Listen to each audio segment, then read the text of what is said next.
Hello বন্ধুরা, নুরুস ব্লগে আরও একটা ভিডিওতে তোমাদের সকলকে স্বাগত। আশা করি তোমরা বেশ ভালোই আছো, আমিও কিন্তু বেশ ভালো আছি। তো দেখো, সকাল সকাল কিন্তু আজই আর ব্লগটা স্টার্ট করিনি। সকাল সকাল তো আমার প্রথমে উঠেই যেটা করতে হয় সেটা হচ্ছে ছেলের জন্য টিফিন বানাতে হয়।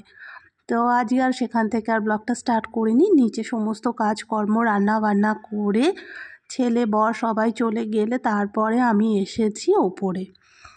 তো ওপরে ঘর বারান্দাগুলো এবার সমস্ত কিছু ঝেড়ে ঝুড়ে ঝাঁট দিয়ে মুছে নেব। আজকে যেহেতু বৃহস্পতিবার, আজকে ওপরে ঘর বারান্দাগুলো মুছবো। তো তার জন্য এখানে দেখো প্রথমেই কিন্তু এই সমস্ত কিছু ঝেড়ে ঝুড়ে ঝাঁট দিয়ে নিচ্ছি। আর এই আলমারিটা অনেক দিন হলো আবার মোছা হচ্ছে না, মানে প্রতিদিনই মুছি, কাঁচগুলো আর কলিন দিয়ে মোছা হচ্ছিল না, তো আজকে ওই কাঁচগুলো মুছে নিলাম।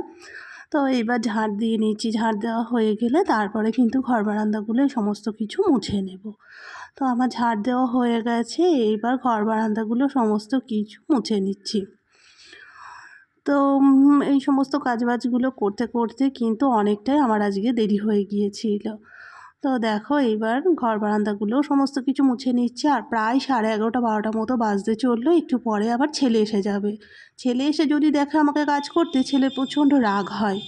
ও চায় ওর মা সব সময় বসে টসে থাকবে, বা ও আসার আগে অন্তত মায়ের কাজগুলো সব হয়ে যাবে। তো আসার আগে আমার ঘর বারান্দার সমস্ত কিছু ঝেড়ে ঝুড়ে ঝাঁট দেওয়া মোছা সমস্ত কমপ্লিট হয়ে গেছে, আর আমি গোসলটা করে নিয়েছি। তো ও আসার আগেই সমস্ত কিছু হয়ে গেলে বেশ সুবিধা হয়। ও এসে আমাকে যদি দেখে মা বসে আছে, তাহলে ওর বেশ ভালো আনন্দ হয়। তো আমার এই সমস্ত কাজবাজগুলো হয়ে গেছে, এবার ছেলে আসারও টাইম হয়ে এলো। তো দেখো, ছেলে এসে গেলে তারপরে ওকে আমি গোসলটা করিয়ে দিয়েছি। আর ওকে এবার হাত মুখে টুকে ক্রিম সমস্ত কিছু মাখিয়ে দিচ্ছি, সোয়েটার পরিয়ে দিয়ে ওকে আগে ভাত খাইয়ে দেব। তো ওর সমস্ত কিছু করে নিয়ে তারপরে ওকে ভাতটা খাওয়াতে বসে গিয়েছি।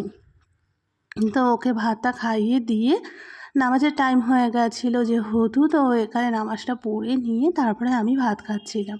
সন্ধেবেলা এখানে দেখো আমি আছে এখানে ছেলে এখানে চা করতে চলে এসেছি। আর ছেলেও মাঝে মধ্যে চা খাওয়ার জন্য খুব বায়না করে, যেহেতু আমাকে চা খেতে দেখে। তো ওকে আজকে একটু চা দিয়েছিলাম। আর তারপরে এখানে ছেলেকে পড়াতে বসেছি। মিনি ব্লগটা কেমন লাগলো জানিও।